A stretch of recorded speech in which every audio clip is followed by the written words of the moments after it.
I can't tell you how honored I feel to have been invited to give this talk. Honored for two reasons. One is that I did know Dr. Darbari Seth quite well in Bombay. I was very young, I was 31, I was a very young journalist in the Times of India. And I had written two articles in the 1970s saying that the planning system did not work and the entire governmental system was completely, all this business of incremental, this, that, and the other wouldn't work, and where you really had to free industry in order to get growth. I got a phone call from a colleague of Dr. Darbari Seth saying, I'm Freddie Mehta, welcome to the club. And the club turned out to be a handful of top executives, many of them Tata's executives, who'd been saying the same things and getting absolutely no response from the government. And we didn't get any response for the next, as you know, 21 years. But that tells you how great the inertia in our system is. And that's, I think, one of the problems that we will face about what I'm going to tell you just now. I want to thank Dr. Pachauri. Dr. Pachauri has been a steadfast friend. Actually, I can tell you when we first met. It was at a conference on renewable energy in Jaipur, in the I think it was 1985. And we've met each other ever since. And it's been my honor. It's been a great pleasure to see how he has done and how far he has taken the name of India and also the subject. And yes, to organize, to manage something like the IPCC, that's a managerial job that leaves me just breathless just to think about it. And the success of the IPCC has been phenomenal, yet I completely agree. While IPCC 4 told us what was likely to happen, IPCC 5 told us we haven't got much time left. It is happening. It's just about to happen. And that's the threat. Give me 1 second. I was wondering how I work my the PowerPoint. I just got it. So with those words, may I just take a little of your time and tell you what I have to tell you. What I have to tell you is something you probably will not have heard before. It's quite revolutionary. And do please take it seriously. Well, the Paris conference is coming to an end. Everyone will say that it's been a success. But actually, if the goal of the conference was to arrest global warming by limiting the amount of carbon dioxide, greenhouse gases, everyone called them carbon for short, I would say. If the goal was to limit that so that we could stay within a safe 2 degrees centigrade rise in the temperature of the surface temperature of the air around us since the beginning of 1900. That has not only failed, it was obvious it was going to fail even before the conference began. The reason was that every country made its independent commitments, and they're substantial commitments. If any of you bother to read through them, they are substantial. But they will still fall far short of what is required, because instead of even stabilizing the level of today's greenhouse or carbon emissions, which is already much, much too high, a safe bet is that even if all these targets are met, your emissions will be 50% higher in 2030 than they are today. Maybe more.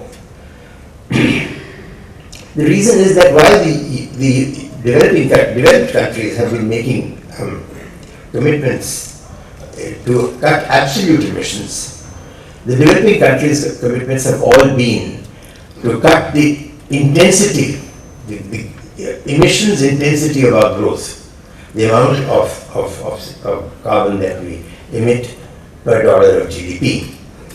So China, for example, has offered to reduce its emissions per dollar by 60 to 65% below the level of 2005, and to cap total emissions at the level they reach in 2030.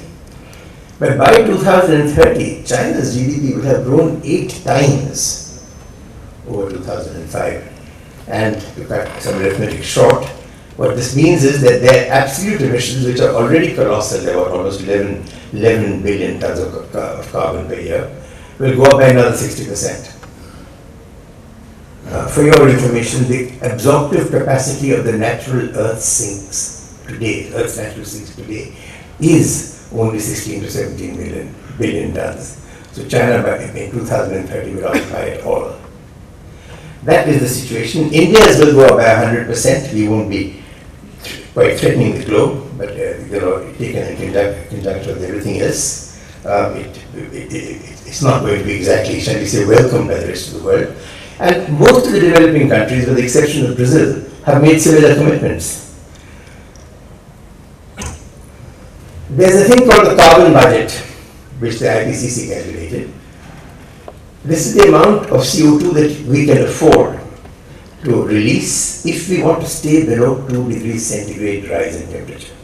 At present, the rise is 0.8 degrees since in 1900 AD. We need to keep it below 2 degrees. That carbon budget, at the present rate, it's now absolutely sure, will be exhausted by 2035 or 2040 at the latest, when it was supposed to last till 2100 AD. At the rate we are going today, therefore, instead of getting a 2 degree increase in the mean surface air temperature, it's going to be closer to 4 degrees, and if you take the plus minus on the plus side, it could even be close to 5 degrees centigrade. Now 5 degrees centigrade is threatening, frightening, inconvenient, uncomfortable anywhere you go, except perhaps in Greenland. But that is a very misleading figure. Most of you know this, but for the few who may not. The rise in the Arctic areas is almost 3 times in the Arctic, is what the global average. So today, with 0.8 degrees centigrade, the rise in the Arctic has been about 2.5 degrees, give or take. One result is that permafrost has already begun to melt. Methane is bubbling up, etc. And these are all dangerous signals because they are signals that the Earth is beginning to react to our heating by adding more heat of its own. That is the threat we have, and I think what the Paris conference has done, fortunately, I can't go back, so I think I went in too fast. Is that it has left us with no doubt whatever that so long as we do not find the technology to get right out of fossil fuels, out completely, there's not any serious way, any feasible way or believable way of saving ourselves from extremely abrupt climate change. Now, some of you, I don't know how many of you are aware of what abrupt climate change would be, but it's essentially the fact that paleoclimatic studies have shown that when past climate, there have been shifts, for instance, in and out of ice ages, they've frequently been not gradual, in fact mostly been not gradual, but very abrupt over a matter of a few decades, not more than half a century. And you get immediate huge changes of temperature, 3, 4, 6 degrees centigrade in each direction. Now, that's the going over that is probably the tipping point, and it happens when global warming becomes self-generating, self-reinforcing. Now, that threat can only be avoided now if we get out of fossil fuels altogether, and the real problem that the world faces is it's not that people don't know this, not that most of you here don't know this, but we don't know how to do it. My talk is about the fact that this assumption that there is no alternative to fossil fuels is actually false. It's completely false, and it would take infinitely too long. I got half of one book devoted to explaining the strange anomaly of obvious technology which is staring you in the face, being so systematically ignored. I'll just tell you what the technology themselves. Contrary to the worldwide belief, I'm going to read now because best way to go. Fossil fuels are no longer indispensable. The critical breakthrough needed to replace fossil fuels with renewables has been made. Two of the alternative energy technologies that have been developed or explored over the last 40 years by scientists have finally got to a point, they have matured to a point, where they can reliably produce both electricity and transport fuels cheaply enough to compete with existing sources and therefore to be profitable for private investors to go into. These are concentrated solar thermal energy and transport fuels produced by gasifying, not fermenting biomass. I make this distinction because whenever we talk about solar energy or biomass, the immediate thing that jumps in front of us, our eyes, is solar photovoltaic panels all over the place. It's almost a logo now of solar energy. And the other thing that jumps to our minds is ethanol. Our government is trying desperately hard to get to a 5% ethanol level. We don't produce the ethanol in the country, because what is there is also demanded by the alcohol industry. So we are trying to import it. But 5% makes absolutely no difference whatever to the world picture, either in global warming or even in pollution. Nonetheless, we don't have any other ideas. So we keep going down the same road. It's solar thermal energy and transport fuels from biomass via gasification have made considerable headway. And I want to describe these to you. First, the solar thermal energy and then biomass. Solar photovoltaic, of course, we all know about. We've got a 2 gigawatt plant here in Delhi now. But the fact is that whatever you do with solar photovoltaic energy, you will not get more than about 1,600 hours of power a year, 5 hours of power a day.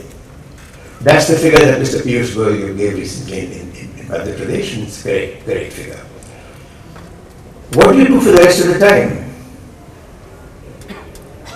Ethanol, by the same token, is now supplying 7% of the US's transport fuels. But 7% of US transport fuels is a long, long way away from replacing all transport fuels in the world. Generate power day and night from it. How does one generate power at night? The advantage that solar thermal energy has is that it can store heat at almost no cost in molten salt. Plants have already come up in which the loss of heat conserved in molten salt is as low as 1% in 24 hours. The result of this is that there are now, at this moment, 61 solar thermal plants all over the world, of whom several are now have got solar storage, heat storage. In fact, now the majority have, of anything from 3 hours to 15 hours. The key breakthrough point is 15 hours, and that breakthrough has been done 4 years ago in Spain in a 20 megawatt power plant, which 20 megawatt power plant, which has been generating for 4 years 6,500 hours of power a year. That's 75% plant load capacity. For your information, the average plant load capacity of all thermal power plants in India is 65%. So, what is being done by coal-fired plants, we think that there is no alternative to coal, can be done by solar thermal power plants and more. In fact, I made a calculation, I allowed for the extra sunlight available in Rajasthan in relation to Spain. And it works out that the capacity goes up to 70 to 72% with exactly the same equipment. There are now 4 major plants in the US, and there's a giant plant coming up in Morocco, the largest of the lot, 540 megawatts. And it will, when it's complete, have 15-hour storage capacity, so it will be practically day and night power. This issue, the technological breakthrough required for moving out of electricity from coal and gas has already been made. In fact, you don't need even nuclear and hydropower anymore. The cost of power generation has been dropping very rapidly. It was, I think, 19 cents in the Java solar plant in Spain. It dropped to 12 cents and then 11 cents in 3 plants that have come up in America, and which came on stream last month. But those are rich country, high wage cost, cost calculations. Morocco, the calculation is that the power will be supplied by this 540 megawatt plant at 7 cents a unit. That's 4 rupees 60 paise a unit, which is exactly the price at which Sun Edison won the photovoltaic power project bid in Andhra a month ago. It is also for a 500 megawatt plant, but that will give you 1600 hours of power, not 6500 hours. I did a calculation. We haven't been able to put up any solar thermal power plants in India, and for a very simple reason. The cost of interest charges are prohibitive, and the capital cost of a solar thermal power plant is 4 times as much as a solar photovoltaic plant. But the delivered cost of power is the same, and you have the advantage that you can have it on demand. It replaces base load fossil fuels, which solar photovoltaic cannot do.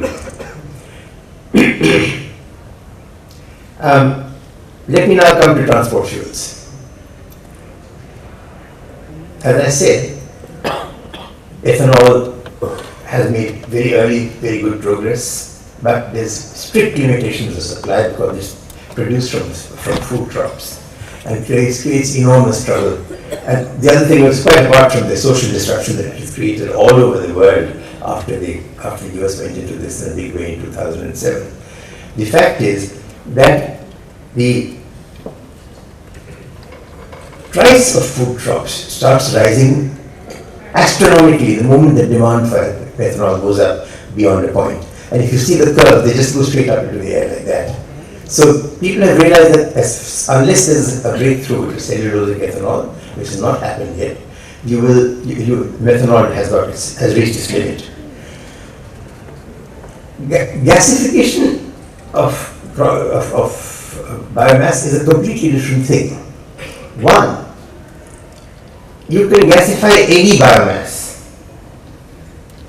You can take sewage sludge, dry it, and gasify it. You can gasify any crop residues. You can gasify the whole of your municipal solid waste. In fact, the first place in which the gasification process is now being used over 200 places around the world is in the gasification of municipal solid waste to produce power. The gasification is different from fermentation, and we need to explain a few words to you on this. Gasification is the burning of biomass, any biomass, in a limited supply of oxygen. So instead of just getting carbon dioxide, good old pump all the air and let it burn, you get some carbon dioxide, of course, but you get a lot of carbon monoxide and hydrogen. Like carbon monoxide and hydrogen are the basic building blocks of the entire petrochemicals industry. All the synthetics we wear, the tennis rackets we play with, the golf clubs we play with, the synthetics that are in our car, whatever, anywhere you look, including the textiles, they all come from carbon monoxide and hydrogen. That is, in fact, organic chemistry. The entire petrochemicals and fertilizers come from the same source. Now, carbon monoxide and hydrogen, by the same process, is combined into all kinds of things by a process which is called the Fischer-Tropsch process. Fischer Tropsch.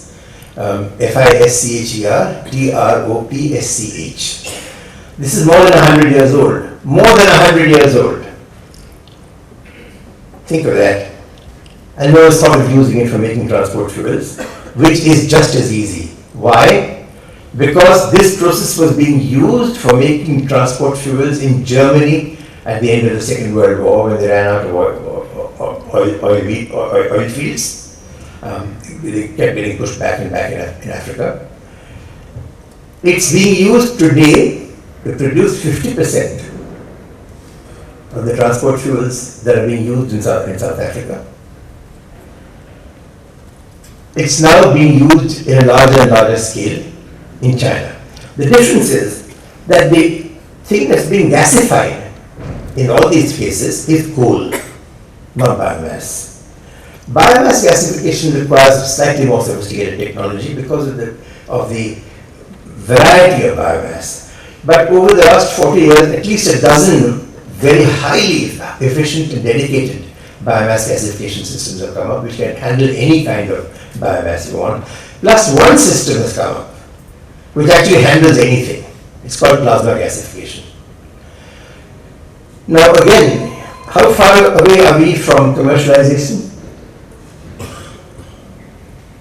A plant to produce 200,000 tons of aviation turbine fuel and diesel from 575,000 tons of London's garbage, municipal solid waste, is under construction now in London. They actually say it's under construction, it's not under physical construction yet. The project has been agreed, the agreements have been sort of signed.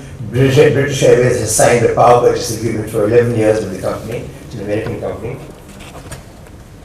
It's also partly funding this. They've slowed down because of the crash in oil prices. Oil prices have now fallen to $40, less than $40. A similar thing had happened in 1980, in the early 80s, but 1985 I think. And a lot of the technology research that was going on then just stopped and had to be taken up 15 years later. I don't think that will happen this time because this is a very short blip caused by very short-term factors. But nonetheless, a little bit of adjustment is taking place.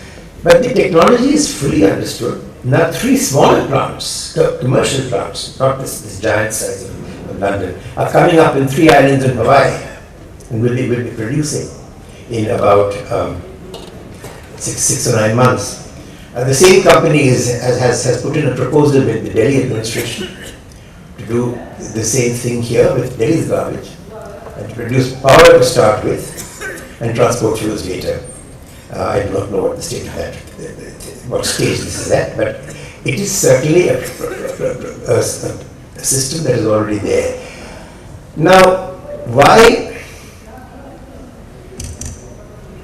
What will these 2 systems? See, today the question is no longer whether these will come into use. They will come into use. Look at the excitement over solar photovoltaic. Okay, if you blunder around, from pillar to post, we will realize in 5 or 6 years that solar photovoltaic is not the complete answer. And already, as is happening in the West, we too will start thinking about solar thermal in a serious way. But we will get there. The same thing is going to happen in producing transport fuels from biomass. The only question is, will it happen fast enough? That is where there is a very, very important function today of promoting these, of taking the pioneer's risk. It's not that it's not going to be economical. But we can't be sure that a process will be economical until it's gone down on the ground and begun to be economical. And for that, that first plant is all important. The pioneer's risk coverage is something that's done by venture capitalists abroad. I think it should be done now by governments on a systematic basis. Paris should bring this out. And we, who have the worst, we don't have a system for even identifying technology abroad. We're usually between about 10 to 15 years behind the technology curve in most things. Maybe a little less in defense, but that's about all. And I think that is one of the sad things about our country. We have to actually become tech savvy, because the future, the transformation, the difference today between a nation that ultimately fails and a nation that not only succeeds but rises to greatness is today going to be in technology. Let me now close this thing by talking a little bit about what the use of the replacement of fossil fuels will mean for the world and to India. These two technologies can not only make the transition from coal to solar power painless, but transform the future of the world, and most particularly of the economic south. I've mentioned Morocco already. The European Union, I don't know how many of you know that, has already got a project to meet 20% of its total electricity needs from solar power plants located on 6 locations on the North African coast, and to be sent across, I don't know how, but presumably by cable into Europe. That is on the thing. So that's good, already there. In our case, let's start by looking at what it can do. I'll start with Prime Minister Modi's commitment to install 100,000 megawatts of solar power plants. This will require setting up an average of 14,000 megawatts per year, and this is a huge task. I don't think anyone seriously thinks that we can manage 14,000 megawatts a year, although we can probably build up to it over a period of time. But the power that you will get from this at 1,600 hours a year can be got from 25,000 megawatts of solar thermal power plants.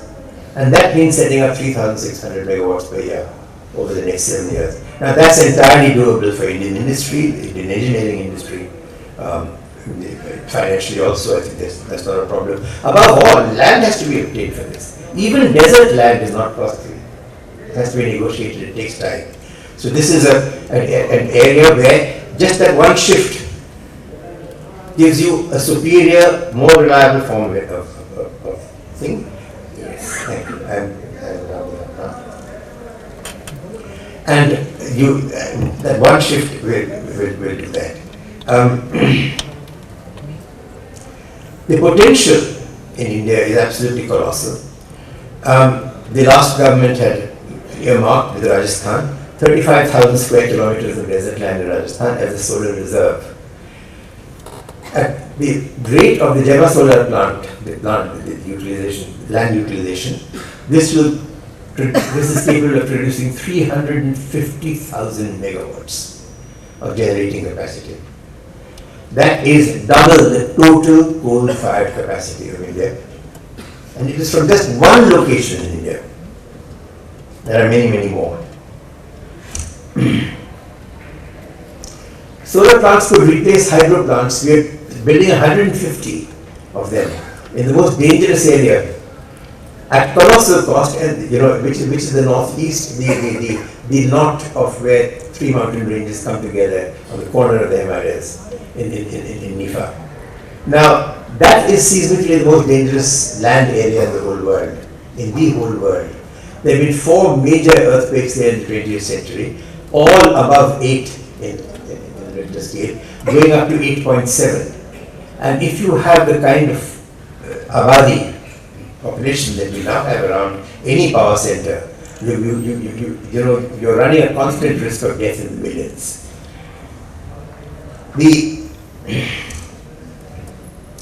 when you come to transport fuels, the benefits are even greater. First and foremost, Swachh Bharat, garbage disappears. Why? Because it now has an immense value. It's not something useless that you want to get rid of. It is something you want to collect every tiny bit of, because it can be converted into aviation turbine fuel, etc., etc. Now, let's come to other things. We have a sugar industry in utter crisis just now. But if the sugar industry, instead of burning its bagasse, which is a very modern thing to do anyway, were to gasify it, the gasifiers can not only take the bagasse, which is 1/3 of the weight of the sugar, or the sugar cane, but also 1 ton more. For every ton of sugar cane, there's 1 ton of waste, and gasify that waste too. And on that basis, we did some calculations with the ISMA people. It works out that this sugar industry alone can meet 2.5 times the total transport fuel consumption requirements of India. As of now, one industry alone. And it's not the only industry. We've got all this smog from Haryana that Dr. Mitra mentioned. Gasify your rice straw in the villages, get some green gas. It's already being done in many places, Karnataka, Bihar, and so on.